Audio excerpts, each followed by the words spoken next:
What's up, everybody? Welcome back to Precious Tutorials. Today we got a mid fade for you guys. My man's got the braids on top, so let's get them pressurized. Let's lock in. First things first, you always want to comb the client out, pick him out, comb him out, whatever the case may be, just so he's cleaned up and ready for the cut. Now I'm coming in making my bald line. Now I make my bald line slightly under the C cup where the curve on the hairline would be, because he wants a kind of mid fade and he still wants that curve. So that's my bald line placement. And then I always press when I'm doing a fade, but you have to press very lightly. And this is so when you're fading, the bald line is easy to take out. So, press very lightly, go slightly under the C cup where you make the curve at. And also make sure that you check in both sides to make sure the line, lines up and is symmetrical on both sides. Now I'm coming in with my Andes Masters completely open, and I'm making my second guideline. I'm coming up about a ½ inch. And notice how I'm flicking out. When I get to the top, I flick out, right? Again, this is gonna make things a lot easier for me and for you when you're fading. If you just dig in and make a very harsh, hard guideline, when you're fading, it's gonna be hard to come out. But if you're flicking out as you make your guidelines, then the fade becomes easier. Now I'm coming with my 2 guard completely closed, and I'm going against the grain, and I'm just getting everything down to this 2 lengths so I can go ahead and start fading. So you want to make sure that you're pushing the braids out the way, so you're not tugging at your client's braids or anything. And this is just to get everything laid down in a dark color but still flat, and just to clean up the area so then I can go ahead and start fading. Also, I'm doing this on the hairline as well. And this will keep your client's hairline dark, but we'll still cut it down to a good length where it can be shaped up nicely. Now I'm going to go ahead and do some lever play on the beard. I'm fading the beard out. So first I start with my lever completely open. I go down about a ½ inch, and then I kind of flick at the bulk areas, and then I close it up halfway and hit the top as I'm stretching the skin. When you stretch the skin, you're going to win. So I'm stretching the skin, I close it halfway, hit the top, and then I close it all the way and hit it again. Then I'll just go ahead and move my lever around accordingly to go ahead and fade everything in. Again, I go completely open at the bottom where the bulk is to try to just flick into the bulk to kind of thin it out, but not actually cut into it, so it has a nice faded look. Again, same thing on each side. Now I'm going to go ahead and prep the hairline using some holding spray. And I'm going to go ahead and attack this mustache. Now I'm using my Andes completely open, and I'm hitting the mustache so I can lay everything down. And I'm hitting the inside of the mustache. And I always use my corners on the side. You guys want to make sure you're cleaning up all around the lip when you're doing mustaches. And now I'm pressing down on the top of the mustache to shape everything up, get everything cleaned up. I always press down. Now I comb the hair out on the sides, so then I can hit it to make sure whatever way the mustache is combed, it will always be how I lined it up. Now I'm going to go ahead and hit the back of the beard. Again, every time I'm doing a shape up, I always comb the hair over wherever I'm trying to shape up at, wherever the hairline is. That way, whatever way your client combs his hair, brushes his hair, whatever the case may be, it will always look clean. So again, hitting the back of that, and notice how I'm using my thumb to hold his earring out of the way. Sometimes you're going to go through adversity when you're cutting hair.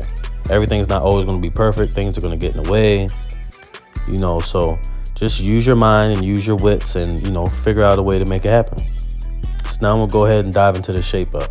I'm starting right in the middle, and I'm going straight to the left, and every time I go to the left, I come back to the right. This serves as like a shape up guideline. This keeps everything straight and everything connected. So every time I go a little bit to one side, I bring it back to the middle, as you can see. And that brings everything together. Now notice how I'm staying very straight. I'm not digging in. His corner is very lighter than the rest of his hair right there. But notice how I'm keeping straight because of that guideline I'm using. I also want you to notice why I push my client's hairlines back. Now this might be controversial, but look at his sidebar. Look how light it is. It's not really popping out. That's where his natural hair is. Now watch when I push it back a little bit. I push it back a little tiny bit and I angle forward, but look how prominent his hairline is now. Now, some of you might go, oh, you're pushing him back. You need to stay with the natural hairline. You need to da-da-da-da. No, he don't want his natural hairline. He wants the pressure. He wants to be pressurized. He wants the pressure way. So that's how I do my shape up for the sidebar. Because I showed you, when you shape it up where the hair is naturally at, then, you know, it was very light and it's not prominent. It's not popping out. It's not that, oh my God, that's pressure look. You get what I'm saying? So I call this a professional pushback. You know, it's sometimes you have to push your client back a little tiny bit to give them that look that they want, right? So again, I dig in the corner a little bit, and this is where his natural hairline is, but it's not angled and it wouldn't be symmetrical to the other side. So I push it back a little bit, angle it a little bit, and now look how prominent it is, and it's going to match the other side, right? And then as always, when I do my C cup, I come in, you know, comb it down. I'm checking. Notice my finger? I drag my finger from the one C cup to the other side. I come in halfway, and then I use my corner. When I get to the curve, you hit the swerve. Y'all know what's going on. When you get to the curve, you hit the swerve, right? But, you know, guys, that's what I do for my hairlines. I do a professional pushback sometimes. Sometimes people have a naturally full hairline, but, you know, sometimes you got to push it back a little bit to give the client that look that they want. Right, so just understand that. So now I'm coming in with my fade. I'm going with my 1.5 guard completely open. Right, and I'm kind of digging in and flicking out at the top just to ensure everything's at this length. Because notice when you guys are doing a fade, there's lumps in people's head. Everything is not, you know, just plain Jane. Everything is not, you know, flat like how it would be for a temp. On the temple area, it's really flat and really easy to do a fade. But when you're going all the way around the head is rounded and there's different spots. So you just have to keep working at the fade and make sure, you know, everything comes together. So I started with a 1.5 completely open, and I was flicking out at the top. Then I closed it up and I did the same thing, gradually staying lower. And now I just use my 1 guard completely open. Again, coming lower, flicking at the top. And now I just closed my 1 guard up, and now I'm doing the same thing. And as you can see, I'm just kind of fading down, and the fade is coming together. I don't use any more guidelines. I kind of just flick, and every time I go lower, I just don't go as high as I did with the last guard. And again, you stretch your skin, you know you're going to win. So now I'm doing this bald line. For fading, your bald line is always going to be the hardest line to take out because you have to blend the baldness into the bulk, right? So I always start completely closed. I stretch the skin and try to dig in and flick it out.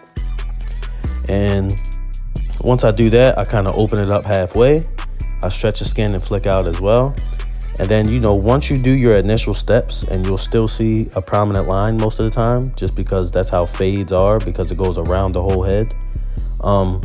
You just want to do some lever play. You just want to adjust your lever accordingly. If you're going up in the fade, open it up. If you're going down in the fade, you know, close it up, and just do everything in your power to, you know, work that line out. And then again, you might have to bring your trimmers back to take that bottom line out, as you see that I just did, right? So, you know, that's my fade process. I do the same fade process every time, and I get the same result, which is always pressure, right? So I start with a 1.5 completely open. I go all the way to the top, flick out, and then I close my 1.5. And I flick out slightly lower than I did at first, right? And then I go with a 1 completely open. I do the same thing, and then I close it up, do the same thing, and then I go lower with my Andes Masters completely closed, flick out, and then stretch the skin, open it up halfway, flick out, adjust my lever. And, you know, that's how I do my fade, guys. I make my first guideline, and then I kind of fade down gradually. I don't make 3-4 guidelines. I just kind of fade down by flicking out, by opening and closing my lever, and by using lever play at the end. And now when I'm done my fade, I always come back and kind of re-hit the hairline to make sure everything's prominent, right? Come in halfway. When you get to the curve, you hit the swerve, use your corners. You know, I'm doing the same thing on this side. Now I'm coming in with some enhancements, some Tune 45, and notice my card placement. I'm putting the card directly on the hairline, and I'm constantly moving my hand as I spray. Just going to make sure, you know, your spray gets exactly where it needs to go. And as you're moving your hand, it's going to ensure that you have a nice spread for your color enhancement. That way it doesn't look too fake. My color enhancement process is all about looking real. I don't want the hairline to look sprayed on, right? I don't want it to look drawn on. I don't want it to look fake. So now I'm coming with some fibers, and notice my card placement now. I'm kind of I hold the card kind of slightly off of the hairline. This is so when I spray the fibers, it not only covers up that shine from the color spray,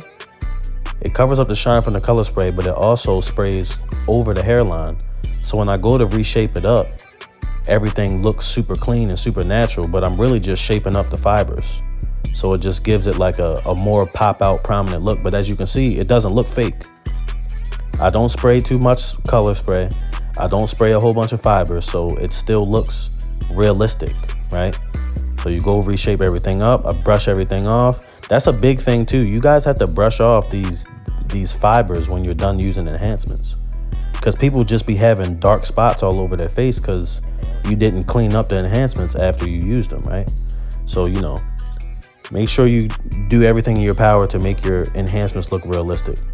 Now I came in, I free-handed my client's beard just to clean everything up. You know, I went with my Andy's Masters completely closed, cleaned everything up, and now I shaped the back of the bottom of the neck up. And now I'm coming with my straight razor, and I'm gonna stretch the skin. I'm holding my razor at a 45-degree angle. And you know, when you stretch the skin, you know you're gonna win. So the big key to this straight razor is stretching the skin, right? The more you stretch, the better your blade is gonna cut, right? So I'm stretching the skin, and as I do the beard, all I'm doing is stretching the skin until the beard is a straight line. Once the beard is a straight line, I'm hitting the beard with my straight razor. And once you make the beard a straight line with that stretch, when you release the stretch, it goes to its natural curve. You just got to stretch the skin enough to where it looks straight, and then you hit a straight line. And once you release, the natural curve is there. Then you go back and clean up all the excess hair on the whole face. Guys, you don't want to shape the beard up and then leave facial hair on, you know, above the beard or whatever. You got to clean up the whole face. Brush everything off, brush the excess hair off. Go ahead and hit it again, right? When you stretch your skin, you know you're going to win. Stretch your skin until the line is straight, whatever line you're hitting, even the curve. You see how I connect the C cup to the beard? All I did was stretch it forward to make that line straight, and then I hit it. And then once I release the stretch, it goes back to its natural curve, and then it connects to the beard.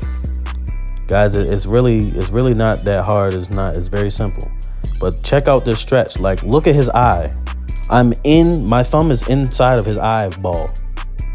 Like, do you understand the stretch, the level of stretch I'm doing? Because I'm not a loser. I want to win.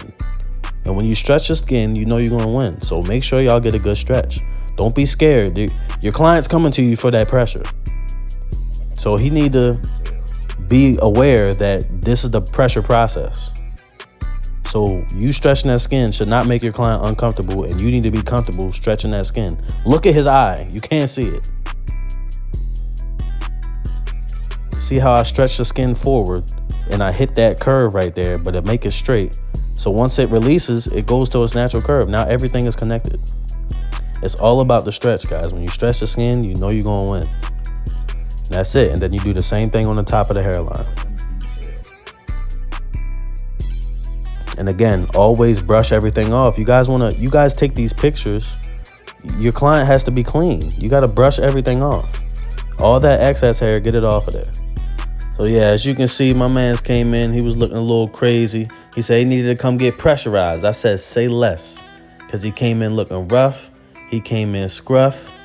He came in mad. He came in sad.